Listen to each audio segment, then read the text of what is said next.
Narration বা speech. Narration মানে বচন বা উক্তি। নেৰেশ্যন হ'ল কথা কোৱাৰ বা লিখাৰ এটা ভংগী। নেৰেশ্যন দুই প্ৰকাৰৰ। ডাইৰেক্ট নেৰেশ্যন মানে প্ৰত্যক্ষ উক্তি, ইনডাইৰেক্ট নেৰেশ্যন মানে পৰোক্ষ উক্তি। উদাহৰণ চাই লোৱা, হি said to me I am reading a book. এইটো ডাইৰেক্ট নেৰেশ্যনৰ উদাহৰণ। হি said to me that he was reading a book. এইটো ইনডাইৰেক্ট নেৰেশ্যনৰ উদাহৰণ। বাক্য দুটা মই অনুবাদ কৰি দিম, তোমালোকে মন দি শুনিবা। He said to me I am reading a book. সি মোক কৈছিল মই এখন কিতাপ পঢ়ি আছোঁ। He said to me that he was reading a book. সি মোক কৈছিল যে সি এখন কিতাপ পঢ়ি আছিল। বাক্য দুটালৈ মন কৰাচোন। ছেকেণ্ড চেণ্টেন্সটোত অৰ্থাৎ ইনডাইৰেক্ট নেৰেশ্যনত ডেট ব্যৱহাৰ কৰা হৈছে, আই প্ৰনাউনটো সলনি হৈ হি ব্যৱহাৰ হৈছে। প্ৰেজেণ্ট কণ্টিনিউৱাছ টেন্সৰ পৰা পাষ্ট কণ্টিনিউৱাছ টেন্সলৈ সলনি হৈছে। নমস্কাৰ, মই দিগন্ত। আজি আমি এই ভিডিঅ'টোত নেৰেশ্যনৰ নিয়মবোৰ উদাহৰণসহ আলোচনা কৰিম আৰু ভিডিঅ'টোৰ শেষত মই তোমালোকক কেইটামান নেৰেশ্যন কৰিও দেখাম। তোমালোকে ভিডিঅ'টো শেষলৈ চাবা, তেতিয়াহ'লে সকলো ভালদৰে বুজি পাবা।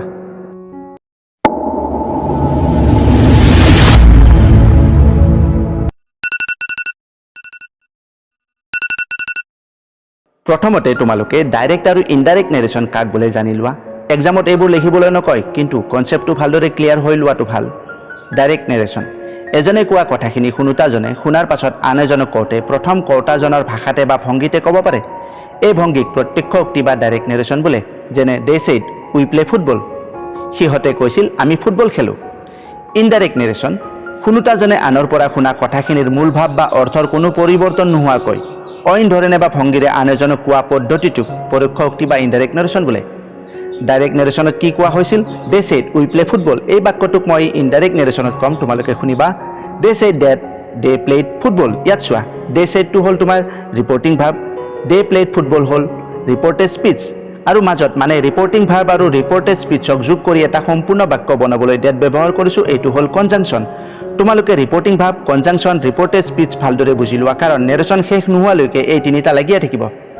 নেৰেশ্যনৰ নিয়মবোৰ শিকাৰ আগতে তোমালোকক কনজাংচনৰ বিষয়ে চমুকৈ কৈ লওঁ। কনজাংচন মানে হ'ল সংযোজক অব্যয়।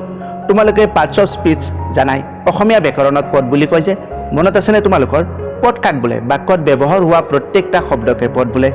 অসমীয়া ব্যাকৰণত 5বিধ পদৰ ব্যৱহাৰ আছে। সেইকেইটা হ'ল বিশেষ্য, বিশেষণ, সৰ্বনাম, অব্যয় আৰু ক্ৰিয়া। কিন্তু ইংৰাজী ব্যাকৰণত পদ 8 প্ৰকাৰৰ: noun, প্ৰনাউন, adjective, verb, এডভাৰ্ব, preposition, conjunction আৰু ইণ্টাৰজেকশ্যন। এতিয়া 7 নম্বৰ পদটো অৰ্থাৎ কনজাংচনৰ বিষয়ে জানি লোৱা, কাৰণ নেৰেশ্যনত বৰ দৰকাৰ হ'ব এইটো। যদিহে বাকীবোৰ পদৰ ওপৰতো ভিডিঅ' বনাব লাগে ক'বা, মই প্ৰতিটো পদৰ ওপৰত বেলেগ বেলেগকৈ ভিডিঅ' বনাই তোমালোকক বুজাই দিবলৈ চেষ্টা কৰিম। এনেকুৱা নহয় যে মই মেট্ৰিক বা হায়াৰ ছেকেণ্ডেৰী এক্সাম পাছ কৰিলোঁ, এতিয়া গ্ৰামাৰ জানিনো কি কৰিম। গ্ৰামাৰ লাগিয়ে থাকিব, লাইফ টাইম লাগিব। যিকোনো এক্সামত গ্ৰামাৰৰ প্ৰশ্ন আহেই, আৰু ইংৰাজী ভাষাটো শুদ্ধকৈ ক'বলৈ হ'লে গ্ৰামাৰটো লাগিবই। তোমালোকে জানাই, grammar is the backbone of a language. Grammar হ'ল কোনো এটা ভাষাৰ ৰাজহাড়। ব'লা এতিয়া কনজাংচনৰ বিষয়ে প্ৰথমতে জানি লোৱা। কনজাংচন কাক বোলে বা কোনবোৰ শব্দ কনজাংচন? যি শব্দই দুটা শব্দ বা বাক্যাংশক একেলগ কৰে বা জোৰা লগাই এটা অৰ্থ প্ৰকাশ কৰে তাকেই কনজাংচন বোলে। যেনে and, or, for, but, so', that, if, whether আদি।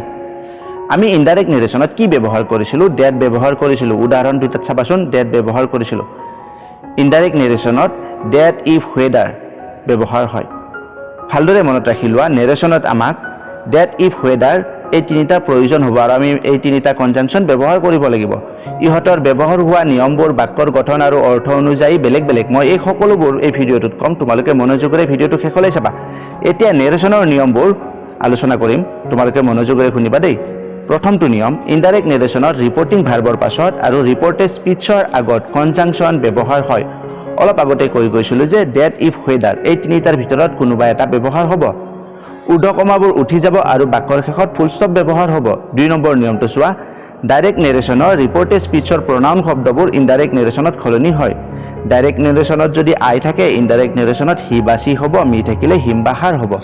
2 নম্বৰ উদাহৰণত আছিল উই প্লে ফুটবল, তেতিয়া আমি ইনডাইৰেক্ট নেৰেশ্যনত উইৰ সলনি দে ব্যৱহাৰ কৰিছিলোঁ। এনেদৰে প্ৰনাউন শব্দবোৰ সলনি হ'ব। লিষ্টখন মই ভিডিঅ'টো স্ক্ৰীণত দি দিছোঁ, তোমালোকে তাত চাই লোৱা, লিখিও ল'বা। 3 নম্বৰ নিয়ম, ডাইৰেক্ট নেৰেশ্যনৰ ৰিপৰ্টিং ভাৰ্বৰ ভাৰ্বটো, ভালদৰে শুনিবা, ডাইৰেক্ট নেৰেশ্যনৰ ৰিপৰ্টিং ভাৰ্বৰ ভাৰ্বটো প্ৰেজেণ্ট বা ফিউচাৰ টেন্স হ'লে ইনডাইৰেক্ট নেৰেশ্যনত ৰিপৰ্টেড স্পীচৰ ভাৰ্বৰ টেন্স ফৰ্ম সলনি নহয়। কেনেকৈ জানিবা এইটো? প্ৰেজেণ্ট টেন্স হ'লে ভাৰ্বটো চে, ছেইজ, ছেইং, আৰু ফিউচাৰ টেন্স হ'লে ভাৰ্বটো উইল চে বা চেল চে হ'ব। এটা কণ্ডিশ্যন আছে, মন কৰিবা। ৰিপৰ্টিং ভাৰ্বৰ ভাৰ্বটো যদি পাষ্ট টেন্স হয়, মানে ছেড বা টোল্ড হ'লে ইনডাইৰেক্ট নেৰেশ্যনত ৰিপৰ্টেড স্পীচৰ ভাৰ্বৰ টেন্স ফৰ্ম সলনি হ'ব। ইয়াত চোৱাচোন, ডাইৰেক্ট নেৰেশ্যনত যদি he is a good boy থাকে ইনডাইৰেক্ট নেৰেশ্যনত he was a good boy হ'ব সিম্পল প্ৰেজেন্ট টেন্স হ'লে সিম্পল পাষ্ট টেন্স হ'ব প্ৰেজেন্ট কন্টিনিউয়াছ টেন্স হ'লে past continuous present perfect past perfect present perfect continuous হ'লে past perfect continuous simple past tense হ'লে past perfect past continuous হ'লে past perfect continuous past perfect past perfect past perfect continuous past perfect continuous এই দুটা change নহয় আৰু cell আৰু will থাকিলে would হ'ব টেন্সৰ ফৰ্ম সলনি হোৱা লিষ্টখন তোমালোকে স্ক্ৰিনত দেখি আছা তোমালোকে লিখি ল'বা 4 নম্বৰ নিয়ম ডাইৰেক্ট নেৰেশ্যনৰ ৰিপৰ্টেড স্পিচত যদি এডজেক্টিভ বা এডভাৰ্ব শব্দবোৰ থাকে ইনডাইৰেক্ট নেৰেশ্যনত দূৰত্ব বুজোৱা শব্দলৈ পৰিৱৰ্তন কৰিব লাগে যেনে নাও থাকিলে then here there this that this those today that day yesterday the day before বা দ্য প্ৰিভিয়াছ ডে যিকোনো এটা tomorrow the day after the following day tonight that night so' thus এইবাৰ মই narration কৰাৰ নিয়ম কেইটাৰ summary ৰূপ কম তোমালোকে ভালদৰে শুনি ল'বা ইনডাইৰেক্ট নেৰেশ্যনত ৰিপৰ্টেড স্পিচৰ আগত কনজাংচন ব্যৱহাৰ হয় আমি যে ডেট ইফ ৱেডাৰ ব্যৱহাৰ কৰিছিলোঁ সেইটোৰ কথা কৈছোঁ ইনডাইৰেক্ট নেৰেশ্যনত ৰিপৰ্টেড স্পিচৰ প্ৰনাউন শব্দবোৰ সলনি হয় ৰিপৰ্টিং ভাৰ্বৰ ভাৰ্বটোৰ টেন্স অনুসৰি ইনডাইৰেক্ট নেৰেশ্যনত ৰিপৰ্টেড স্পিচৰ ভাৰ্বৰ টেন্স ফৰ্ম সলনি হয় 3 নম্বৰ ফলাখন তোমাৰ সিম্পল প্ৰেজেন্ট টেন্স থাকিলে simple past tense present continuous past continuous সেইখিনি ইনডাইৰেক্ট নেৰেশ্যনত ৰিপৰ্টেড স্পিচৰ এডজেক্টিভ বা এডভাৰ্ব শব্দবোৰ দূৰত্ব বুজোৱা শব্দলৈ সলনি কৰিব লাগে 4 নম্বৰ ফলাখন তোমালোকে যদি নেৰেশ্যন একেবাৰে নিৰ্ভুলকৈ কৰিব বিচৰা বা শিকিব বিচৰা তেনেহলে এই নিয়মকেইটা ৰিপিট কৰিবা কাৰণ এবাৰতে যে হ'ব তেনে নহয় সো টাইম পালে ৰিপিট কৰিবা মই ইয়াত উল্লেখ কৰা ফলাকেইখন ভালদৰে লিখি ল'বা তোমালোকে পঢ়া টেবুলৰ কাষতে আৰি থবা যাতে দেখিয়ে থাকা তেতিয়াহলে সোনকালে মনত থাকি যাব মই কিয় কৈছো ক্লাস 9 বা ক্লাস 10 ত নেৰেশ্যন এটাত 1 মাৰ্কস থাকে কিন্তু ক্লাস 12 ত 2 মাৰ্কস কৈ থাকে সো ভালদৰে জানি বুজি শিকি লোৱা আমাৰ চেনেলত determiners preposition tense voice report writing story writing essay writing letter writing notice writing আদিকে ধৰি তোমালোকৰ টেক্সট বুকৰ ওপৰতো বহুতো ভিডিঅ' আছে তোমালোকে চাব পাৰিবা তোমালোকে এবাৰ প্লেলিষ্টখন চেক কৰিবাচোন তাতে বহুতো দৰকাৰী ভিডিঅ'বোৰ পাবা আৰু ভিডিঅ'বোৰ কেনে হৈছে কমেন্ট কৰি জনাবা এবাৰ মই কেইটামান নেৰেশ্যন কৰি দেখাম তোমালোকে চোৱা যদি কিবা বুজি নোপোৱা তেনেহলে লগে লগে কমেন্ট কৰি খুদিবা he says to me I have done my duty ইয়াত he says to me reporting verb I have done my duty reported speech এটো প্ৰেজেন্ট পাৰফেক্ট টেন্সত আছে বাক্যটোৰ আদিতে সাবজেক্ট সোৱা I আছে আৰু শেষত ফুল stop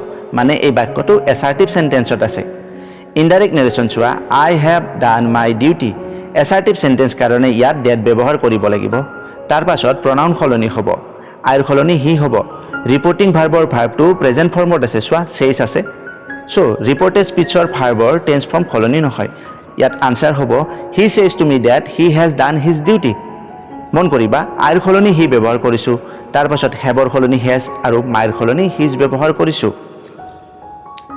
next one I made some money yesterday Anil said reporting verb কিন্তু বাক্যটোৰ শেষত আছে আৰু পাষ্ট টেন্সত আছে এটো ইনডাইৰেক্ট কৰিব হলে ৰিপৰ্টিং ভাৰ্বক আগলৈ আনিব লাগিব আইৰ খলনি হি হ'ব মেড সিম্পল ফাষ্ট ফৰ্মত আছে সো এটো পাষ্ট পাৰফেক্ট হ'ব ইয়েষ্টাৰডেৰ খলনি দা ডে বিফৰ বা দা প্ৰিভিয়াছ ডে ইয়াৰ যিকোনো এটা ব্যৱহাৰ কৰিম ইনডাইৰেক্ট নেৰেশ্যন হ'ব Anil said that he had made some money the day before ইয়াত চোৱা ডেট 1 নম্বৰ নিয়মটো ব্যৱহাৰ কৰিছো আইৰ খলনি হি ব্যৱহাৰ কৰিছো এটো হল তোমাৰ 2 নম্বৰ নিয়ম মেডৰ খলনি হি হেড মেড এটো হল তোমাৰ 3 নম্বৰ নিয়ম আৰু ইয়েষ্টাৰডে খলনি দা ডে বিফৰ এটো হল তোমাৰ 4 নম্বৰ নিয়ম এনেদৰে নিয়ম কেইটা ব্যৱহাৰ কৰি তোমালোকে নেৰেশ্যন কৰিব লাগিব আৰু এটা চোৱা he said to me can you help me এই বাক্যটোৰ শেষত কোৱেশ্চন মাৰ্ক আছে মানে এটো ইন্টাৰোগেটিভ সেন্টেন্সৰ বাক্য ইয়াত ৰিপৰ্টিং ভাৰ্বৰ ভাৰ্বটোৰ খলনি আস্কড বা ইনকুৱাৰ্ড ব্যৱহাৰ হয় ৰিপৰ্টিং ভাৰ্বৰ পাছত ইফ বা ৱেডাৰ কনজাংচন ব্যৱহাৰ হয় ৰিপৰ্টেড স্পিচত ভাৰ্বৰ লগত সাবজেক্টৰ ঠাই খলনি কৰি বাক্যটোৰ শেষত ফুল ষ্টপ ব্যৱহাৰ কৰিব লাগিব